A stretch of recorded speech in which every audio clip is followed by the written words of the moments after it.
What's going on with your Steelers? I mean, did we ever expect them to be 3-0? I think they have a very good chance of being both 4-0 and 4-13. That's what it looks like right now. I mean, that's got to be. They can win next week. week. The Vikings might be my two biggest surprises of the season. And it goes to show how good of a head coach both of those guys are. Yeah, no, I mean, I think the defense is playing lights out. But we've seen this before. Watt is an animal. He is unbelievably good. Yeah. But you know how this goes. People get hurt. They have everybody on the defense right now. This defense was just as good last year, and then everyone got hurt. And by the end of the season, we had no linebackers, and it was over. Yeah. So we'll see how the season goes. Yeah, injuries always. It would be very, very useful. I'll just say that if the defense didn't play every game all the time, and the offense held the ball for a while and let them rest. Just saying. It's a suggestion. For me, I'm just looking for a few more weeks to get me to hockey and basketball season because the Red Sox got eliminated last night and there's no hope for the Patriots. So, anyways, we should probably do what people. I think the Patriots probably pretty competitive in college ball. I mean, not Division I. Yeah, like we're talking FCS here, not BCS. Yeah, I mean, they can line up with North Dakota State any day. All right. Well, on that note, let's talk about what people actually came here, and I'll do the intro. On this episode of the AAF Exchange, the Fed's rate cut, the presidential candidates' economically wacky proposals, and Congress's looming lame duck session. Joining us to discuss all of this is AAF President Douglas Holz-Eakin. Doug, thanks for joining us. My pleasure. Thank you. Before we get into Always everything, good. What's been on your mind recently? I got muzzled. I was supposed to testify today. In the House Oversight Committee subcommittee on health and financial services, and the topic was the Part D program.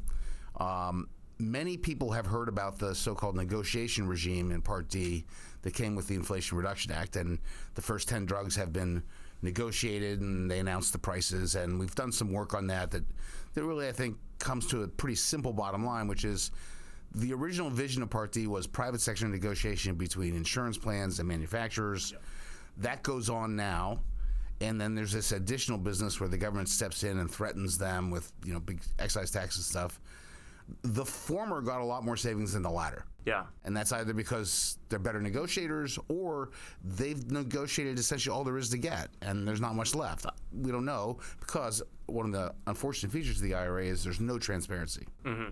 So that's the part everyone knows about. The other parts are actually just as important. They redesigned the benefit so that seniors would have a cap on their out-of-pocket. That's a good thing. That's how insurance should work. But they also took the taxpayer off the hook for the very expensive drugs in the catastrophic region. Taxpayers used to pick up 85% of that, and they put that on the plans and the manufacturers so that they have incentives to have drugs that don't cost as much and they don't take as many. And that reflects the change in the program, just so people know this is not just arbitrary. When the drug benefit passed, probably the biggest thing was to make sure people could stay on their statins. They weren't expensive drugs. Now seniors take a lot more very expensive oncology and other drugs, and the benefit has to just be modernized to reflect that. So they did all that. But one of the things that happens is if you make the plans pick up a lot more of the costs, they have to get the money from somewhere. Mm-hmm. So it was a foregone conclusion that premiums had to go up and had to go up sharply. And I don't know where the people who drafted this bill where heads were. I don't know where CMS's heads were, but somehow they woke up in August and said, oh my God, they're going to raise premiums dramatically right before the election. Yeah. And suddenly we got a CMS premium stabilization demo, which is fancy language where we're going to just toss money at Part D plans, say, please keep your premiums down, here's some cash. I find it all quite appalling. The whole point was to make the plans have a lot of pressure to negotiate even lower drug prices, sharpen the original incentives. They undercut those incentives. They let them off the hook. It goes for 3 years. What do you think will happen in 3 years? Yeah, same. Yeah. So, I'm upset, which is my job in this segment, not just because of what they did in the IRA, some of which I think had a lot of merit, but the fact that I didn't get to whine about it to the Congress. I mean, come on, guys, give me a break. They wouldn't give you the platform.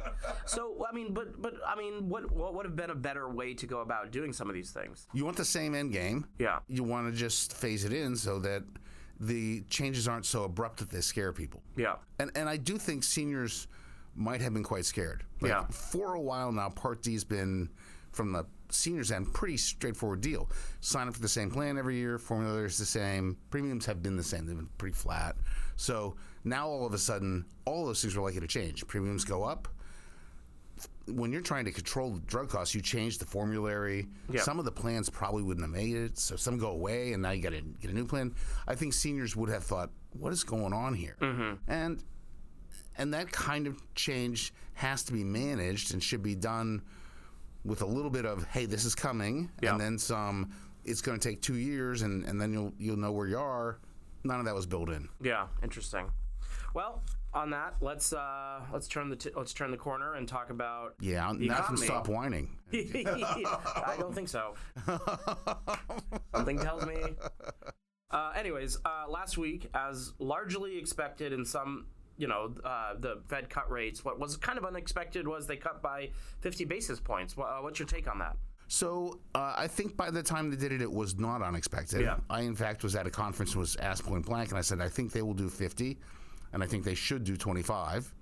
So they did enough foreshadowing and leaking and setting the stage that I think even markets had priced 60% chance of the bigger cut. So they did that.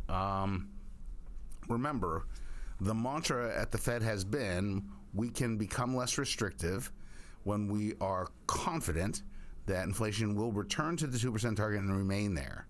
And they're cutting, so they must be confident that that's going to happen. That's stated, and now we're going to have to check.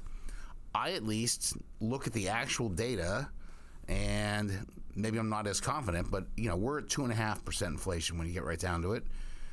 It has tapered somewhat in the past 3 months, but certainly not over the past 6, 9, or a year. So how confident are you in just that small sample?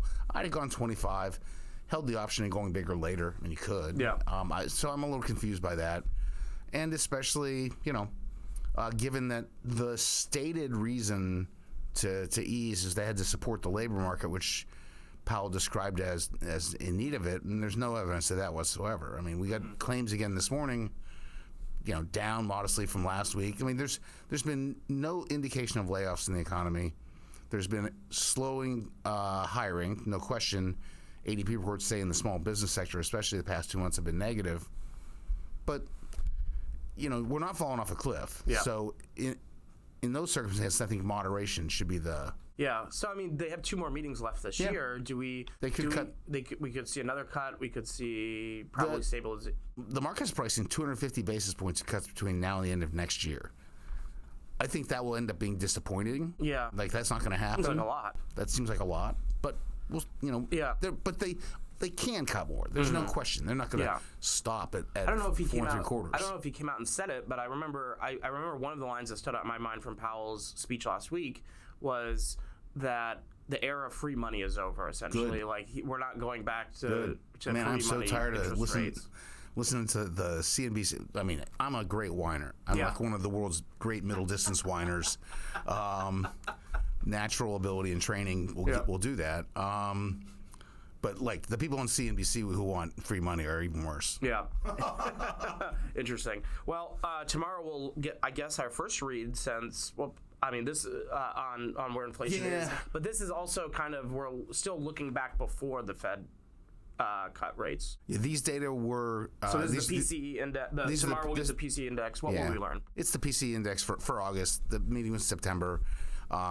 The Fed's internal ability to forecast the PCE, given everything else, is pretty high. So they knew this number with a lot of certainty when they made the decision. So I would expect us to get something right on expectations. So if you're looking at the core is the best predictor of the future top line inflation. The core is going to come in at 2.7% year over year. Which was up from 2.6, but the last 3 months are going to drop from 1.7 to 1.6, and I think they're focusing on that recent performance. Yeah, interesting. All right. Well, on that note, let's move on to another favorite topic where I bet you might do some of that whining you've been alluding to. So we'll move on to the presidential campaigns and some of the questionable proposals coming out of each campaign. Let's start with former President Trump.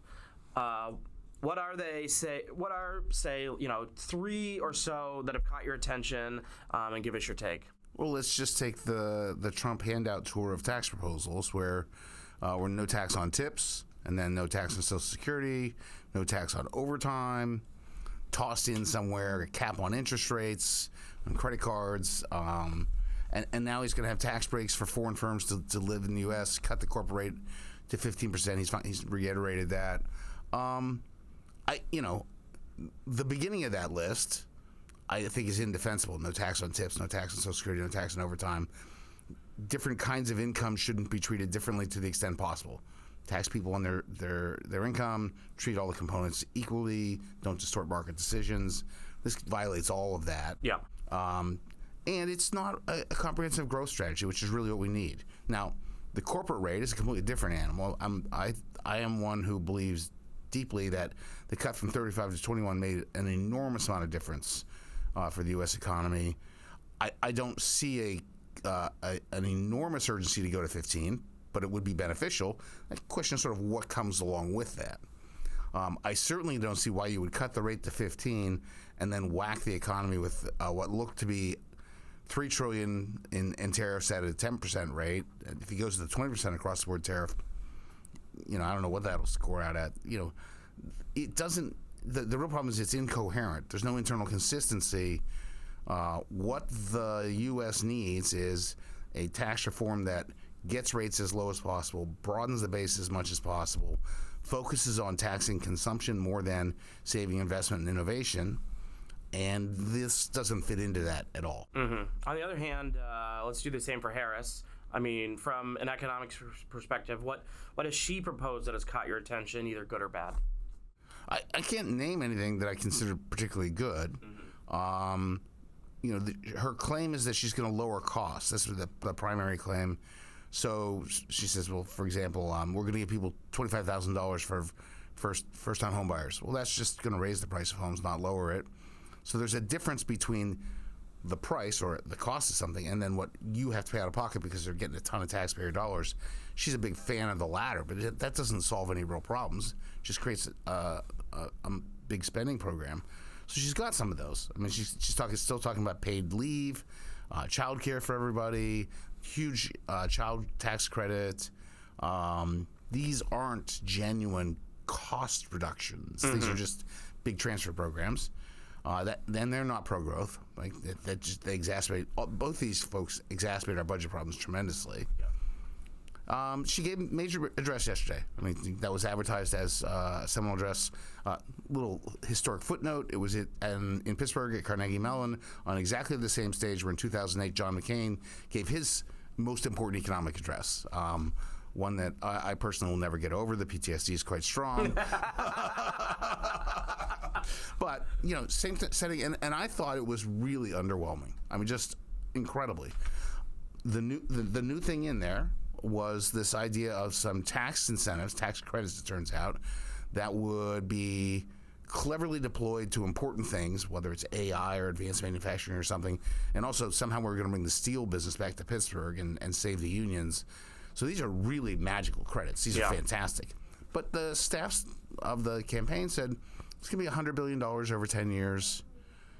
It's a $25 trillion economy. They aren't, they're going to get a couple of bicycles and a lawnmower. I mean, again, it's this rifle shot that says, okay, we really believe in growth. Here, we're going to give these investment incentives. No, you don't, right? Growth is not a proposal. Growth is a philosophy. It's a philosophy that says that at every juncture, you tailor policy to not interfere as much as possible, allow the economy to grow, and do less of other things, whether it's regulation or transfers or whatever it might be. Neither of these are pro-growth philosophers. Mm-hmm. That's not how they're built. You started saying a little bit of it about, raising just adding to the debt, adding to the deficit. So, there's been a lot of criticisms for both these presidential campaigns and the lack of policy specifics. Yep. If you were moderating a debate, what policy proposals or lack thereof would you press on them? What exactly would you propose in legislation to address the sunset of the 2017 tax provisions? What exactly? Yeah. How much additional deficits will you allow? Mm-hmm. What rates do you want? What would you add? What would you take out? Give me that. Yeah. I mean, there's a real long list of pressing issues. Social Security desperately needs to be reformed and avoid the bank, the sort of trust fund exhaustion in 10 years. Medicare Part A is going to have the same problem. It should be addressed. But just give me that one. That's the looming one. Mm-hmm. And they're silent on both the substance of what the legislation would look like and the implications. They just say things like, well, we don't want people under $400,000 paying more taxes. Well, I don't either. But how do you do that and make everything else add up? Like they don't acknowledge the trade-offs. To do that costs you somewhere else. What do you want? Where does it give? I mean, yeah, because the next Congress has to deal with this. Yes. I mean, you and former Congressman Brady have written at least one or two op-eds now about this and the looming and how to go about thinking about it. And it would be good. I'd like to know how they're thinking about it. If they let us know how they're thinking about it, because it is something that's going to come up. And like you said in the beginning, is failure an option? Moving the rates down saved a lot of businesses from leaving. Yeah. So, I mean, it would be nice if we had a conversation about that. Yes, I think that. And, my belief is that, the better way to do this would actually be to do it in regular order. Like not to have it done in reconciliation on a party line vote, because that just makes it a political football. We'd like a durable tax reform that both parties have signed off on.